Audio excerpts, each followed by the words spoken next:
Richard Wright is famous for, if you look at the very first paragraph of this story, you'll see exactly what he's famous for. Look at the first paragraph of this story. Dave struck out across the fields, looking homeward through paling light. What point of view is that? Third person. It's third person. Then, what's the use talking with them niggas in the field? What is that? What point of view is that? First. Anyhow, his mother was putting supper on the table. First or third? Third. Them niggas can't understand nothing. First or third? First. One of these days, he was going to get a gun and practice shooting. Then they couldn't talk to him as if they were a little boy. He slowed, looking at the ground. Third or first? Third. I ain't scared of them, even if they are bigger than me. I know what I'm going to do. I'm going by old Joe Stowe and get that Sears Roebuck catalog and look at them guns. Maybe Ma will let me buy one when she gets my pay from old man Hawkins. I'm a beggar to give me some money. I'm old enough to have a gun. I'm 17. All of that first or third? First. So the next sentence that says, almost a man, is it first or is it third? You don't know really, right? You can't say for sure whether that's first or third person. And this is for what Richard Wright is famous. The conflation, which means like emerging, conflation together with, conflation of first and third person narrative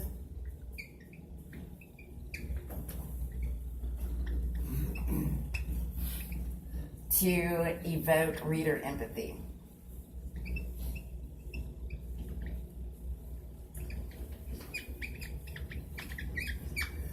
Because think about it. And the other thing that Richard Wright is famous for is something you definitely need to know that you wouldn't get out of the story.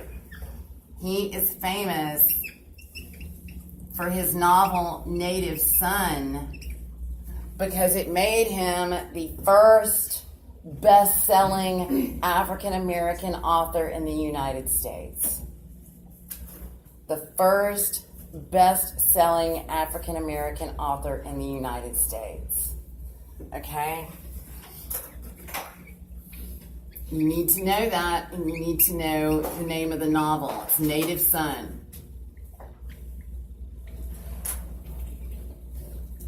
Novelist, we should say.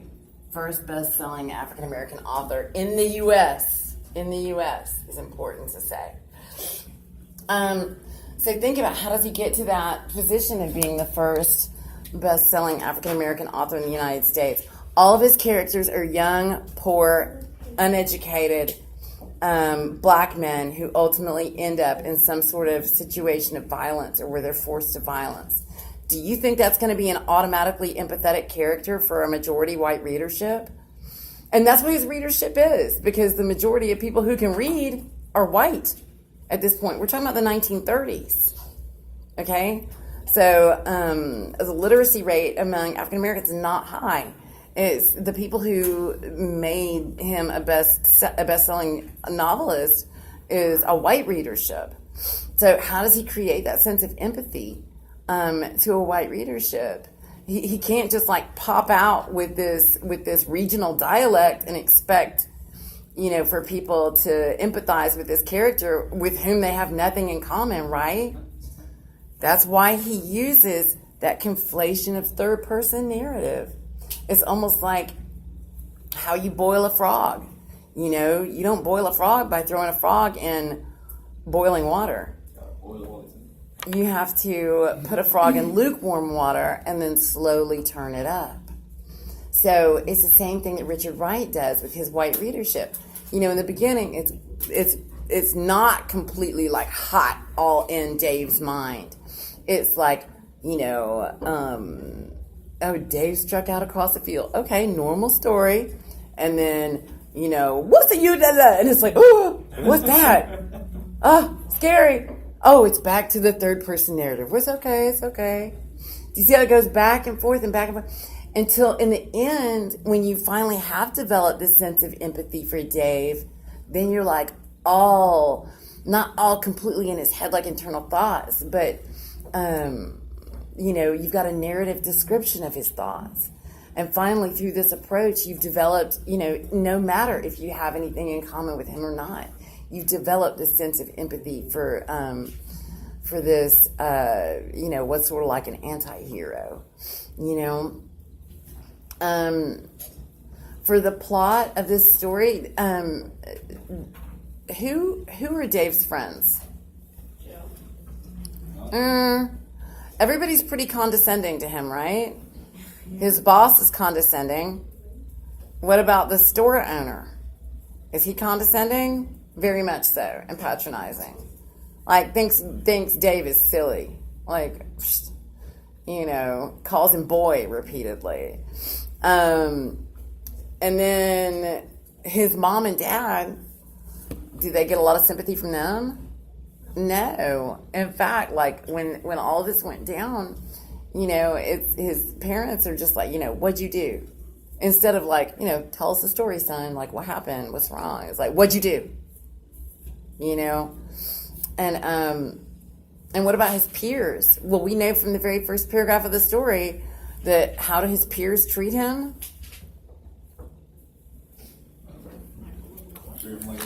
Yeah, I'm going to get a gun. And then they can't treat me like they do. So we know from the very beginning of the story that nobody takes Dave seriously. Who's his only friend? Who does he talk to?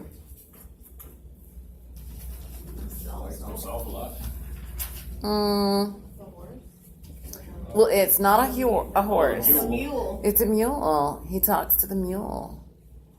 That's his only friend. So, by the end of the story, we are horrified at what has happened. And do we feel good about Dave's future? No. Why don't you feel good about Dave's future? He's not a man. Well, He's only almost a man. It might help you to think about why Dave leaves. Because now he's being treated like a mule. Oh, exactly. I don't think there's a better way to say it, Lynn. That he will be treated like a mule, work like a mule for free, but for the next 2 months. Although that's not the reason. It's careful. The fact that he has to work for free for 2 years isn't the reason. It's careful to note that. Or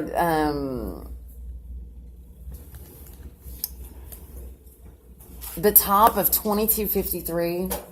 That night, Dave did not sleep. He was glad that he had gotten out of killing the mule so easily. So actually, working basically for free for 2 years and, getting beaten by his dad is getting off easy. Like, he could have been lynched, right? He could have been killed right there on the spot. Pissed at their opinion of him because all they did was laugh when they found out he shot the donkey or mule. Yep. He's been ultimately humiliated, right? And like it was funny. And everybody even says, they even say, you just bought yourself a dead mule, boy. Like it's a joke, And this is why Dave leaves. And it says when he thinks about it that, what's the line?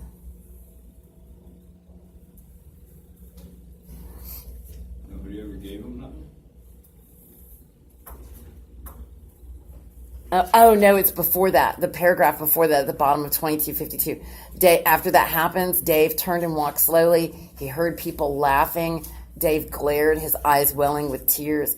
Hot anger bubbled in him. That verb, bubbled, just notice this word choice here. Like when something bubbles inside of something, what do you think of? Boiling, something boiling, and or like even like a volcano, right? What happens to those things where something is boiling is it's going to explode.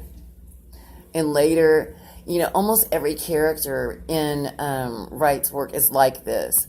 And it happens much later where something does happen where this character has taken all they can take, and they do end up exploding. And you, as the reader, empathize with it because you know Dave's history. You know what's happened to him. It's like, he could have exploded long before this. Of course he exploded. But in that immediate situation where he exploded, who is he? What is he? Some random young jit who just went nuts, who just snapped. Do you see what I'm saying? So Wright is trying to humanize that character, that what still exists as a stereotype. Do you see what I'm saying? That stereotype's been around for almost 100 years now. So that's what makes Wright's work distinctive. So no, we don't feel good about Dave's future because the sort of mini or foreshadowing of the explosion that we see in the story is what?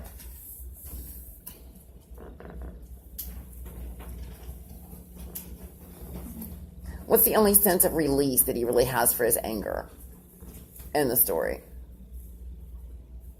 Shoots the gun.